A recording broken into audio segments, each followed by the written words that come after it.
Obrigado, Mike. Nós temos muito pelo que orar hoje, amém? No mundo de hoje, estamos muito gratos pela esperança que temos por causa da palavra de Deus, que é a verdade, e esperamos redescobrir algumas dessas verdades hoje ao continuarmos nosso estudo. De capa a capa, vendo Jesus em toda a Bíblia. E nas últimas semanas temos falado sobre José e como ele é um exemplo maravilhoso, um tipo maravilhoso de Cristo. Para quem trouxe a sua Bíblia, eu convido a ir comigo ao livro de Gênesis, capítulo 42. E enquanto você faz isso, eu vou colocá-lo a par da situação. Jacó teve 12 filhos. Seu filho favorito era José, o primogênito da única esposa que ele queria, que era Raquel. José ganhou um casaco de várias cores. Os outros irmãos ficaram com muito ciúme da atenção que José recebia e perceberam que Jacó planejava tratá-lo como o primogênito. Eles se ressentiam do fato de José ter tido uns sonhos. Ele achava que um dia todos estariam se curvando diante dele, mas não tinha certeza do que isso significava. Bem, quando eles não aguentavam mais, eles o odiaram tanto que iam matá-lo, mas em vez disso, José sugeriu que eles o vendessem por 20 moedas de prata aos ismaelitas que o levaram para o Egito, onde ele foi vendido como escravo. Ele foi vendido para a casa do capitão da guarda do Egito, cujo nome era Potifar. Ele prestou um bom serviço e decidiu, se for para ser escravo, seria um bom escravo. O que quer que faça, faça para o Senhor. E como resultado, ele logo ficou encarregado de tudo. Mas após cerca de 10 anos, a esposa do seu senhor começou a se aproximar dele.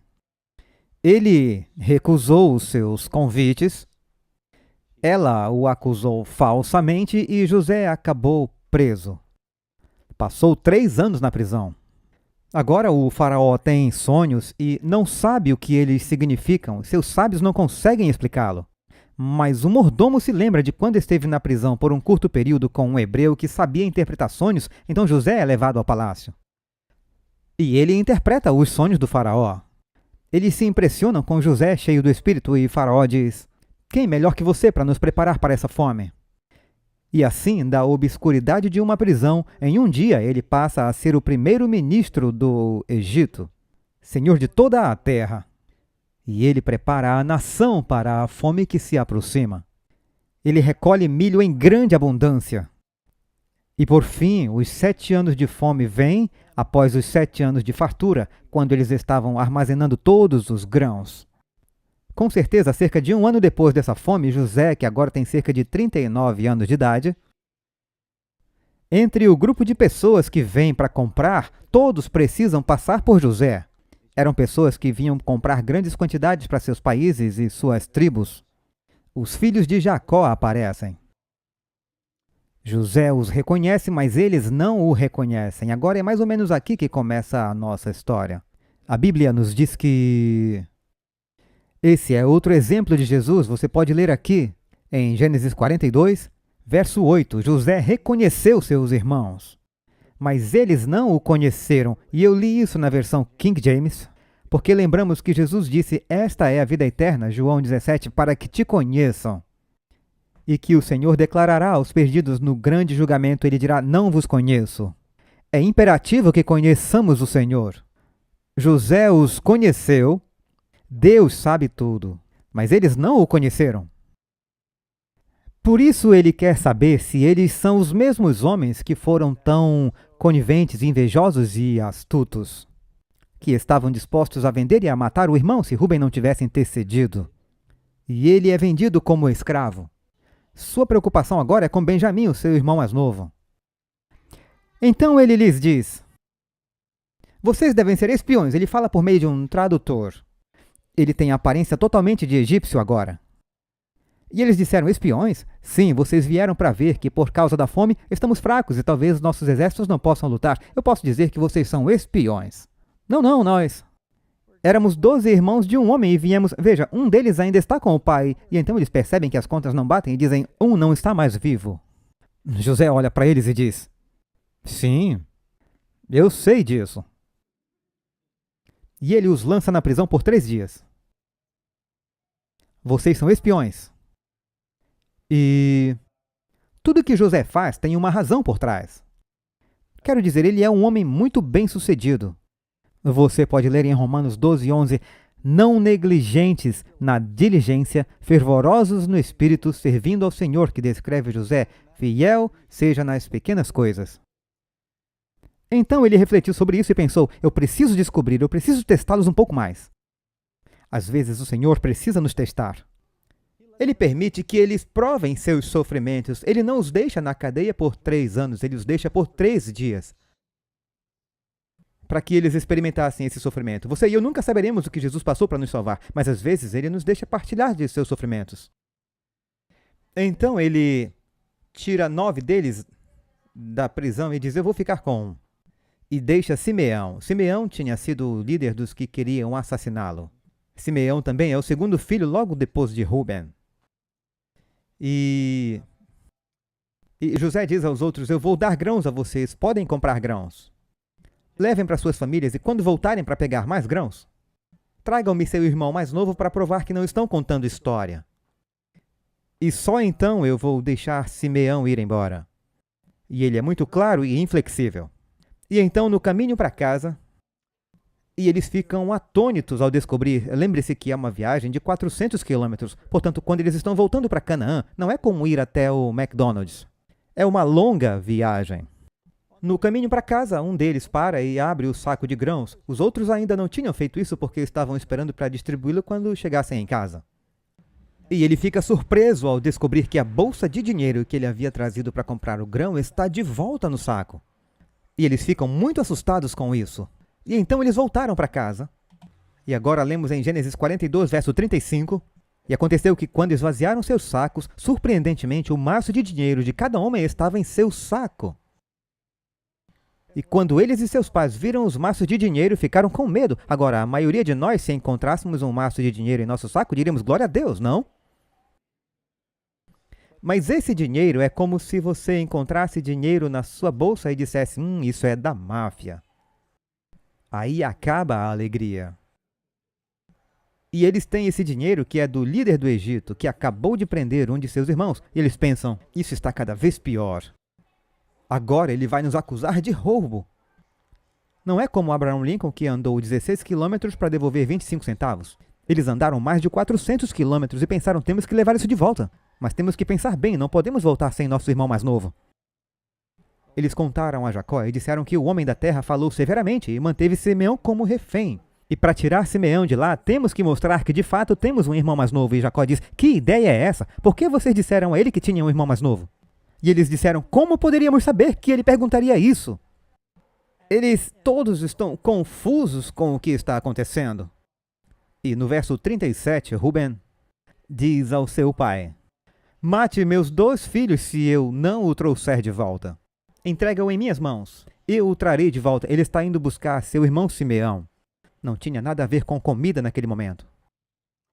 E Jacó disse, meu filho não descerá com vocês. Verso 38. Pois seu irmão está morto. E ele ficou sozinho. Benjamim não vai. Eu perdi Raquel, perdi José. Tudo que eu tenho é Simeão. Vocês não vão levá-lo nem a custo de Simeão. Vocês farão meus cabelos brancos descerem à sepultura com tristeza. Agora aqui está um ponto em que talvez Jacó não esteja demonstrando grande fé. Mas você entende, ele está com medo. Bem, agora a gente avança para o capítulo 43. E a fome é severa na terra, a fome não cessa. Eles estão apenas há 1 ano entrando no 2º ano de uma fome de 7 anos e diz que é severa. Falando de fome, temos tido um clima lindo ultimamente, mas eu estou nervoso porque tivemos uma fome, uma seca no norte da Carolina. E precisamos fazer a dança da chuva ou algo assim, porque se não tivermos mais neve, haverá mais racionamento de água no próximo ano. A fome continuava rigorosa na terra. A Bíblia nos diz que há uma fome na terra. Eu não estou falando da seca ocidental. Amós capítulo 8, verso 11. Eis que vêm dias, diz o Senhor Deus, em que enviarei fome sobre a terra. Não fome de pão, nem sede de água, mas de ouvir as palavras do Senhor. E irão errantes de um mar até outro mar, e do norte até o oriente, correrão por toda parte, buscando a palavra do Senhor, mas não a acharão. Agora aqui vem a pergunta. Do que Amós está falando? Quando será essa fome da palavra do Senhor? Bem, há uma seca da palavra de Deus entre Malaquias e Mateus. Não se ouve falar muito durante talvez 350 anos. Não há nenhum profeta que se saiba. E há diferentes épocas na história em que parece que há uma escassez da palavra de Deus. Eu me pergunto se há uma fome da palavra de Deus agora. E a propósito, é possível ter uma fome da palavra de Deus quando se tem uma Bíblia em casa? Pode haver uma fome da palavra de Deus mesmo com 5 Bíblias em casa. É preciso lê-la. Quando você tem 700 denominações cristãs diferentes no país e todas elas dizem que acreditam na Bíblia, mas não estão ensinando a verdade, e as pessoas estão morrendo porque estão comendo coisas que não têm valor nutricional, não estão comendo aquilo que é pão. Então, o que significa que há uma fome? Em Mateus 4, verso 4, Jesus disse, está escrito, nem só de pão viverá o homem, mas de toda a palavra que procede da boca de Deus. Qual a solução para a fome? Bem, lemos que José foi a solução para a fome nessa história. Em sentido mais amplo, Jesus disse, eu sou o pão da vida. Quem vem a mim nunca terá fome, e quem crê em mim nunca terá sede. Jesus novamente, João 6,51. Eu sou o pão que desceu do céu. Se alguém comer deste pão, viverá para sempre. E o pão que eu der é a minha carne que eu darei pela vida do mundo. Jesus é a palavra encarnada, Ele é o pão da vida. Essa é a mensagem de Cristo para nós. É a sua palavra que transforma o mundo. E José, alimentando o mundo, armazenando o pão e distribuindo o pão, eles tentam pagar, mas ele dá de graça. Ele sofreu para trazer esse pão. Jesus sofre para nos trazer o pão da vida. Há uma fome na terra. E finalmente, à medida que a fome avança, Jacó finalmente se dá conta de que ele olha e vê os rostos magros de sua família e lembra-se de que ele não tem só 12 filhos. Eles são casados, têm filhos e empregados. E que, incluindo os criados, são cerca de centenas de pessoas em sua casa. No final de Gênesis, o livro nos diz que quando eles descem para o Egito, incluindo José e sua família, há exatamente 70 parentes de sangue de Jacó. Mas a família é muito maior do que isso. Quando eles conquistaram o povo de Siquém e os levaram como escravos, e então ele é responsável por essas centenas de pessoas e elas estão sem comida. Mas ele sabe que eles não podem ir buscar comida no Egito a menos que Benjamim vá. Uma coisa que nos diz aqui é que não havia outro lugar para ir. Vocês não concordam comigo que se houvesse outro lugar para onde eles pudessem ir buscar pão, se Jacó não tivesse que arriscar Benjamim, eles o teriam feito? Mas não havia outro lugar. A Bíblia diz que todas as nações vieram a José. Existe algum outro nome dado entre os homens pelo qual devemos ser salvos, senão pelo nome de Jesus? Não tem outro jeito. E eu sei que não é politicamente correto dizer isso hoje, mas a única forma de alguém chegar ao céu é Jesus, de acordo com a Bíblia. Ninguém é salvo por suas obras. Essa ideia de que todos os rios levam ao oceano e a sua crença o leva a Deus, a minha crença me leva a Deus, você tem a sua verdade, eu tenho a minha verdade, isso tudo é um absurdo. Só existe um lugar para se obter o pão da vida, e é por meio de Jesus. Portanto, não havia outro caminho. Finalmente, Jacó toma uma decisão muito difícil que o seu pai e seu avô tiveram que tomar. Ele está disposto a oferecer seu filho amado para salvar outras pessoas. Nós lemos em Gênesis 43, verso 13. Jacó finalmente cedeu. Tomai também a vosso irmão, e levantai-vos e voltai àquele homem, e Deus Todo-Poderoso vos dê misericórdia diante do homem, para que deixe vir convosco vosso outro irmão, e Benjamim, e se eu for desfilhado, desfilhado ficarei. Ou seja, eu estou disposto a perder meus filhos para salvar a família. Você percebe que houve uma vez em que Isaac basicamente teve que se despedir de Jacó? Eu acho que ele pensou que seu irmão queria matá-lo. E Abraão teve que colocar Isaac no altar e estar disposto a sacrificar seu filho. Então aqui Jacó chega ao ponto em que ele está disposto a sacrificar o que lhe é mais próximo e querido para salvar os outros. Não é essa a história do Evangelho? Deus amou tanto o mundo que se dispôs a dar seu filho. E não pense que isso não doeu. Mas ele fez isso porque ama você, para salvá-lo. Então é interessante que todos os irmãos descem, pelo menos 9 deles, mas agora são 10. Bem, eles têm Benjamim, são 9 porque eles ainda não pegaram Simeão, então ele ainda está na cadeia. Eu não era bom em matemática na escola. Essa não era a minha melhor matéria, mas história, essa eu me saía bem. Então eles descem para o Egito e José entende que eles vieram comprar mais grãos. E ele diz aos seus criados, lembre-se que tudo acontece por meio de tradutores. E ele diz aos criados, eu quero que vocês se preparem, nós vamos comer juntos. Eles ficam chocados com o fato de agora o homem ser tão gentil. E diz que eles fizeram essa refeição reveladora. Veja no capítulo 43, verso 16, quando José viu Benjamim com eles, ele disse ao que estava sobre a sua casa, leva estes homens à casa e mata reses e prepara tudo, porque estes homens comerão comigo ao meio-dia. Haverá uma refeição e há também aí um sacrifício. E aqui nós temos José, e eles soltam Simeão da prisão, e então ali estão os 12 sentados para essa refeição. Você já viu isso antes? E após a refeição há uma grande revelação. Estamos nos adiantando agora. Mas quando eles viram os irmãos pela primeira vez, quando José os viu pela primeira vez, ele viu o mais novo. Lembre-se de que José, como eu disse, tem 39 anos e Benjamim tem 25. Ele era um rapaz na época, pois só era considerado homem a partir dos 30 anos. Ele o vê e diz por meio do tradutor, esse é o irmão mais novo de quem você falou? E eles respondem sim, e ele teve vontade de correr até lá, abraçar Benjamim e dizer, sou eu, José. Mas ele se conteve, mas não conseguiu controlar suas emoções. E ele começou a se engasgar na frente deles e disse, eu já volto. E foi embora e começou a chorar e a soluçar. Depois ele se lava e retorna para junto deles. Vamos comer juntos. E ele ainda não terminou de testá-los. Então eles comem juntos. E para começar, eles ficam surpresos com o fato de que quando o mordomo os senta à mesa, José dá para ele uma listinha e diz... E ele diz, está vendo o ruivo? É o Ruben, ele é o mais velho, coloque ele bem ali. E um a um o mordomo diz, aqui é o seu lugar. Não, não, não, você senta aqui. Você aqui. E você bem aqui. E ele os coloca em volta da mesa na ordem da idade. Agora, a probabilidade de acertar 11 de 11 sequencialmente é astronômica. É tipo acertar na Mega Sena. E eles olham uns para os outros e dizem, isso é estranho.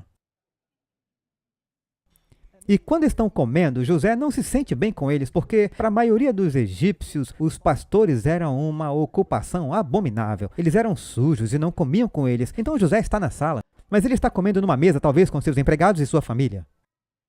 E eles estavam se divertindo juntos, e ele disse ao mordomo para dar 5 vezes mais comida ao mais jovem.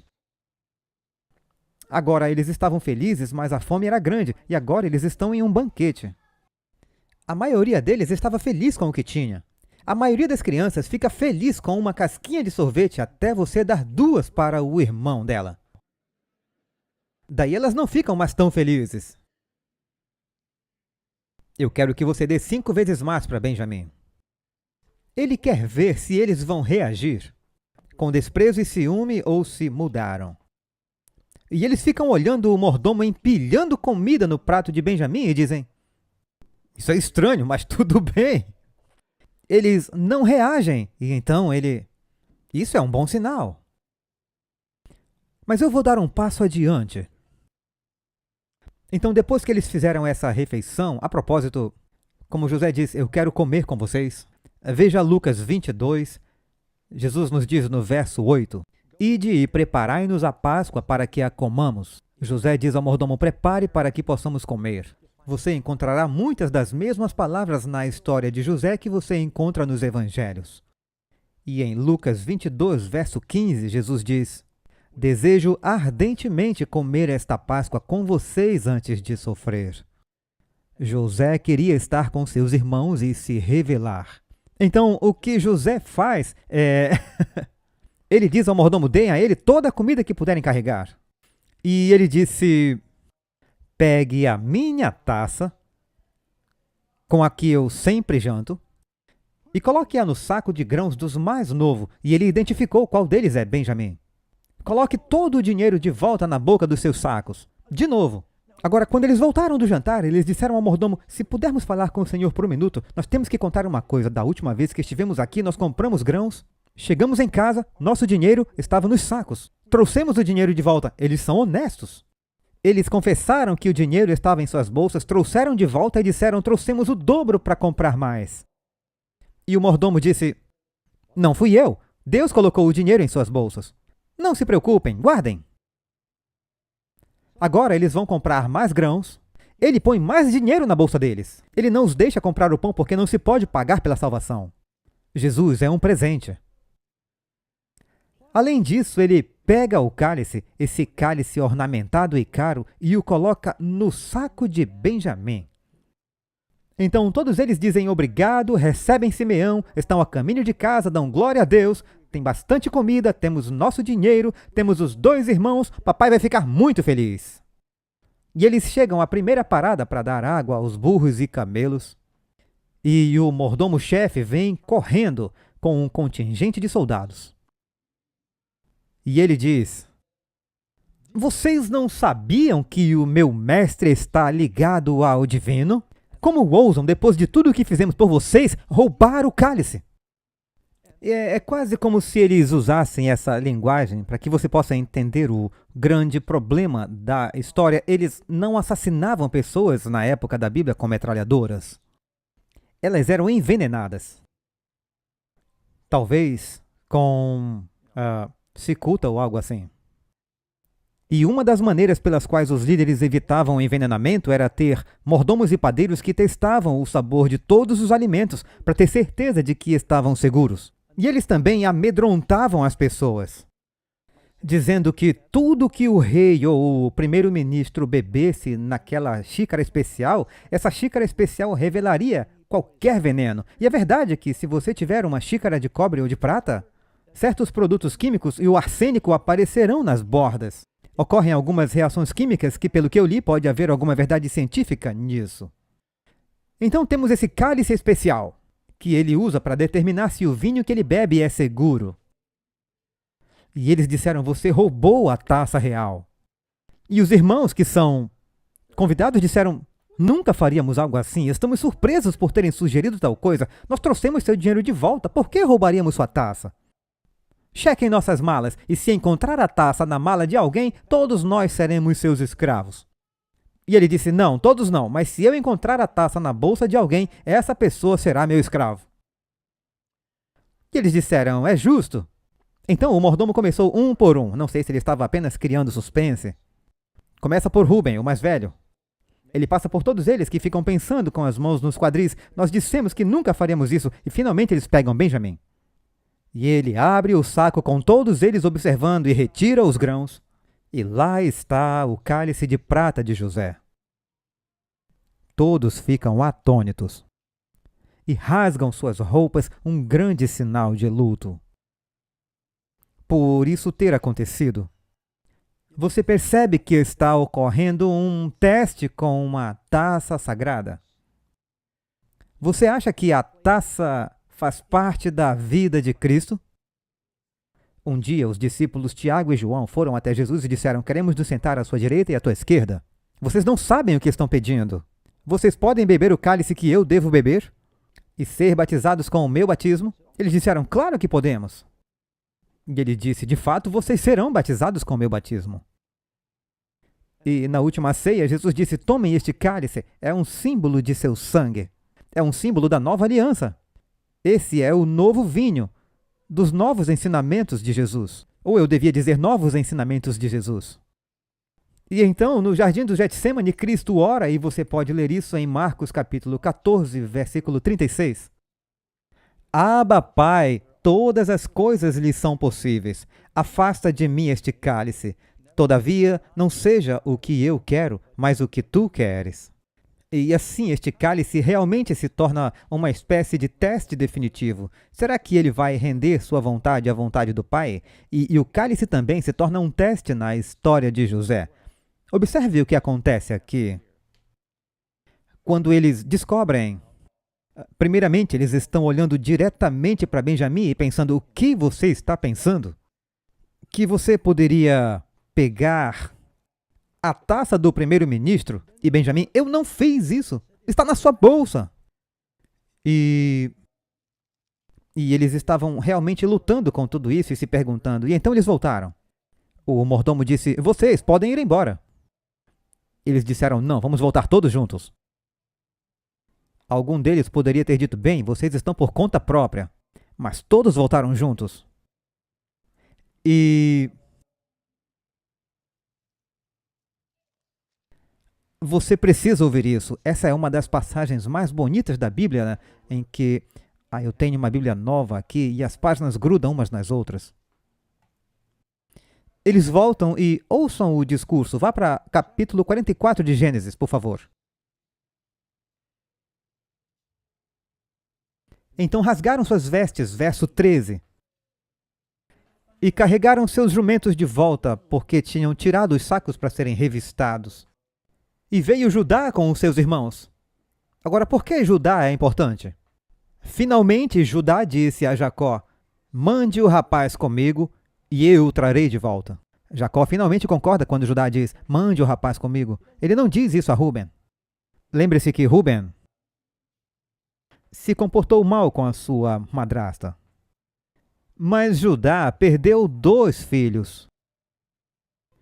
Você já leu o capítulo 38 de Gênesis? A história de José é interrompida com a história de Judá. Como Judá encontra uma esposa cananeia e tem 3 filhos com ela.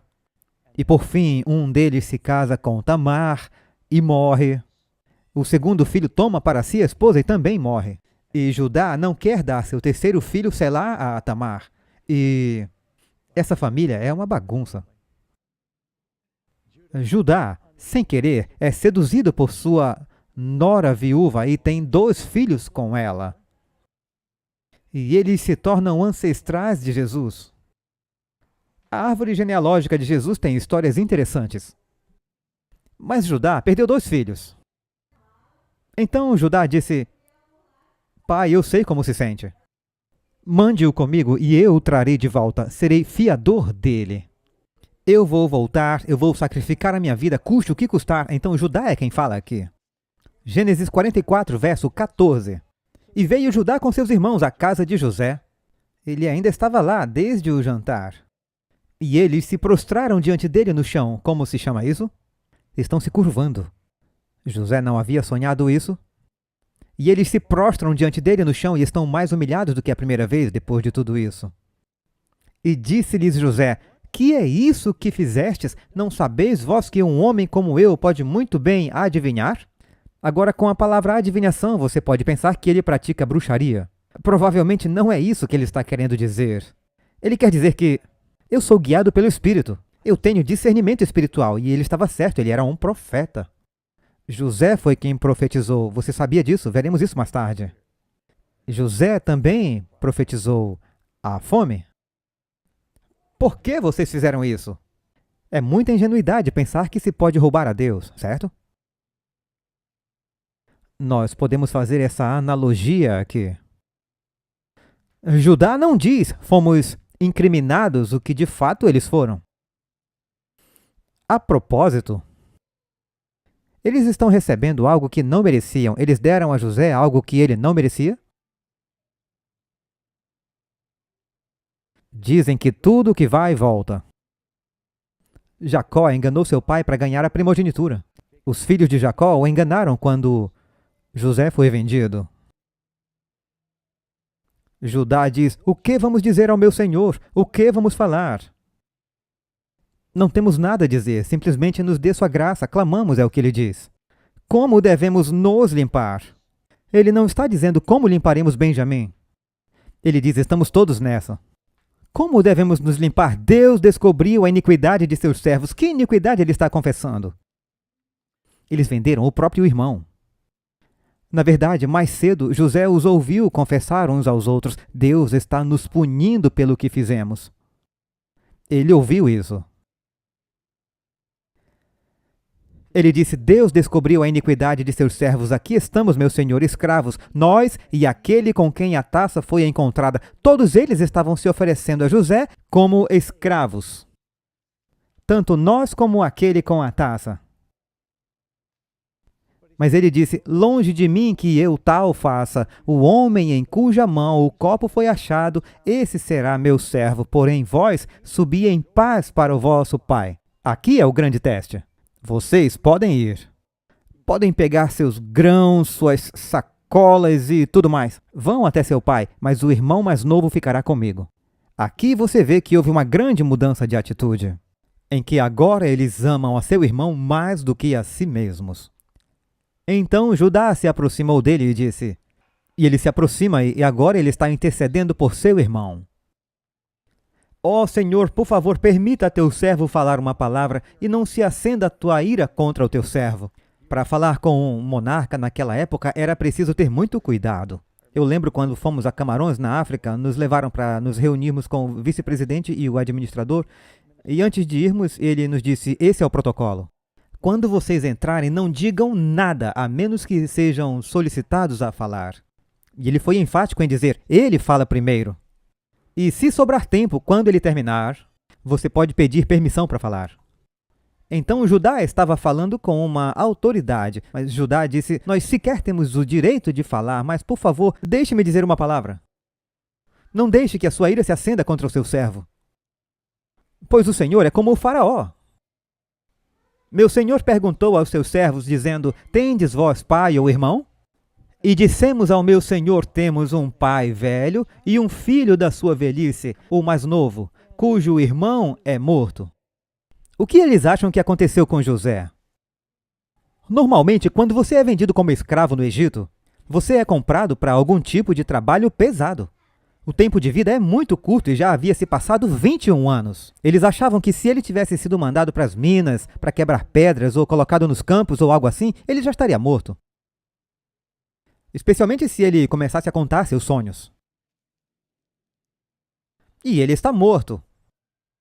Eles estão considerando José morto, mas ele não está. Muitas pessoas pensam que Jesus morreu, mas ele não está morto, está?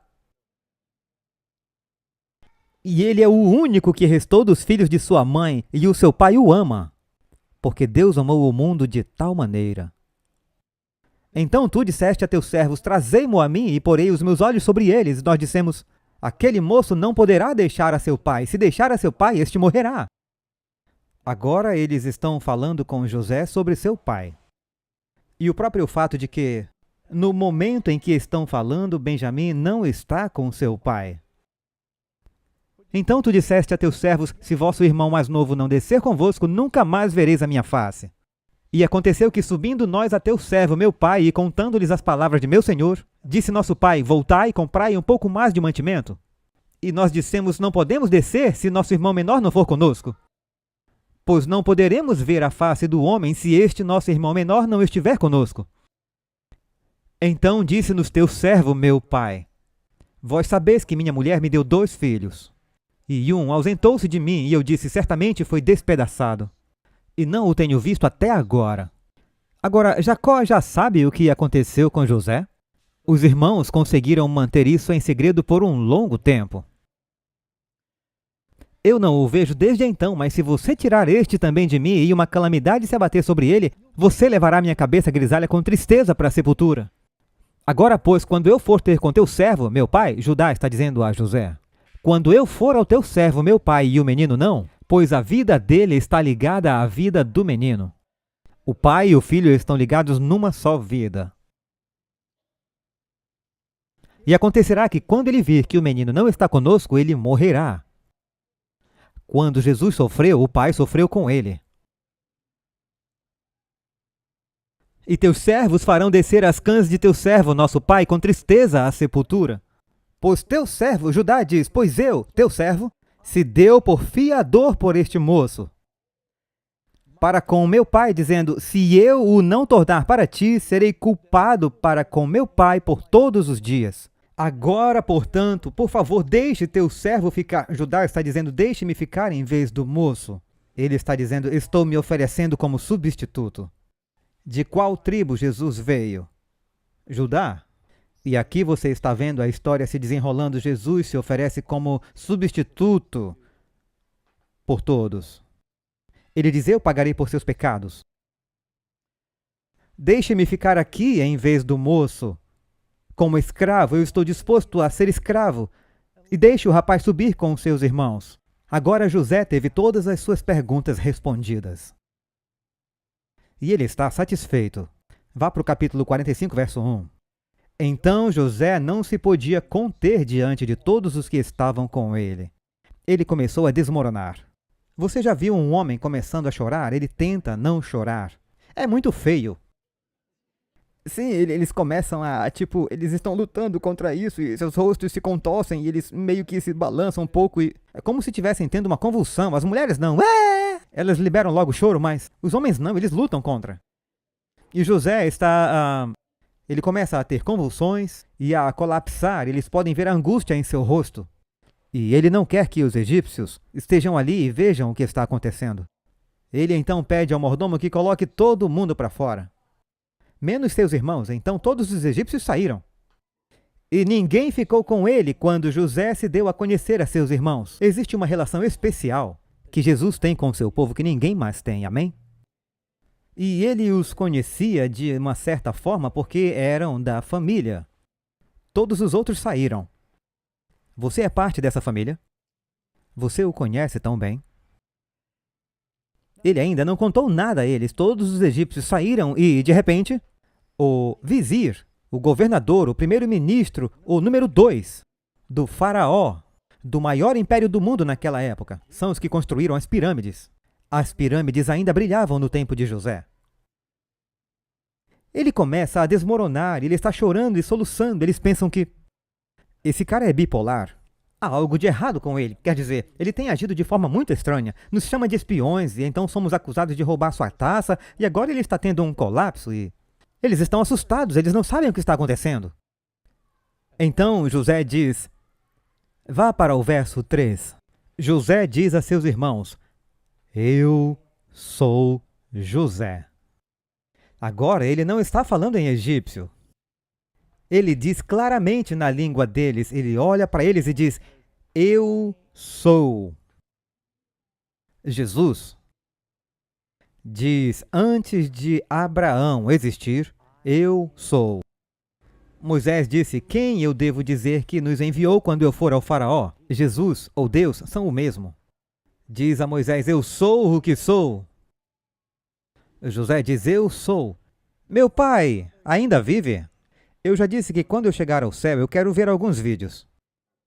E um dos vídeos que eu quero ver é o vídeo do rosto dos irmãos. Já repararam que numa boa produção, como quando há uma corrida nas Olimpíadas, um bom produtor dirá ao cinegrafista, eu quero que você mantenha a câmera focada no rosto da família. Se ele ganhar, veremos a reação deles. Temos que ver a reação deles. Portanto, eu quero ver o rosto deles. Quando José disse, eu sou José, dá para imaginar. Primeiro, um olhar de espanto como, será que eu ouvi o quê? O que? Diga isso de novo. Acho que entendi errado. De repente, eles olham para ele e dizem, eu lembro um pouco de como José era e... Sim, com uma barba, tirando o chapéu egípcio. É ele! E eles pensam, não. Nós o vendemos como escravo. Nós o maltratamos muito. Ele pode mandar executar todos nós. Sua primeira afirmação é, eu sou José. E a sua primeira pergunta, que é preocupante, meu pai ainda vive? Agora, pensem sobre isso, amigos. Em todos os anos em que José foi o primeiro-ministro do Egito, ele nunca enviou uma mensagem para seu pai. Nunca fez uma viagem para visitar seu pai e as pessoas sempre se perguntaram. Ele tinha sérias responsabilidades no Egito. Tinha sido muito difícil para José se separar de seu pai, a quem ele amava tanto. Ele o amava muito. Você já pensou em como foi difícil para Jesus se separar do Pai quando ele deixou a glória do céu e veio para este mundo? Então ele os consola. Verso 4, José diz a seus irmãos, dá para ver o medo em seus rostos. Chegai-vos a mim. Jesus não disse, vinde a mim, eu lhes darei descanso. Então eles se aproximaram. Ele diz, eu sou José, seu irmão. Agora ele não diz apenas a parte do pai, ele diz, eu sou seu irmão. Não estou pensando só no meu pai, eu sou seu irmão. Que vocês venderam para o Egito. Sou eu. Agora, pois, não vos entristeçais, nem vos pese aos vossos olhos por me haveres vendido para cá. Porque para a conservação da vida, Deus me enviou adiante de vós. Porque já houve 2 anos de fome no meio da terra, e ainda restam 5 anos em que não haverá lavoura nem cega. Pelo que Deus me enviou adiante de vós para conservar vossa sucessão na terra e para guardar-vos em vida por um grande livramento. Quando Jacó desce ao Egito, Deus diz a ele, Deus disse, não tenha medo, neste país farei de você uma grande nação. José também entendeu isso. As Escrituras dizem que todas as coisas contribuem para o bem daqueles que amam a Deus. Deus estava trabalhando em algo por meio disso. Ele disse, não temam, mas ele disse também, venham a mim. No verso 9 ele diz, apressai-vos e subi. Depois que Jesus se revela a você, qual é o próximo passo? Diz, vinde a mim. Depois que você vem a ele, ele os abraça, os beija e diz, agora vão. Vão e digam aos outros que venham a mim. Não é a história do Evangelho? Nós vamos até ele e encontramos perdão. José os perdoou, os abraçou, recebeu-os e disse, agora que vocês sabem que eu os amo e que esse é o plano de Deus para salvá-los, agora eu quero que vocês contem aos outros e os tragam até mim. Essa é a história do Evangelho. Nós vamos até Jesus e depois vamos por Jesus. Outra coisa que você nota nessa passagem, ele diz 3 vezes, verso 9, apressai-vos e subi ao meu Pai. No final do verso ele diz, não te demores. Vá ao verso 13. E fazei saber a meu pai toda a minha glória no Egito, e tudo o que tendes visto, e apressai-vos. Ele diz, não demore, vá, apressa-te e vai. E lançou-se ao pescoço de Benjamim, seu irmão, e chorou. Benjamim chorou também, e ele beijou a todos os irmãos.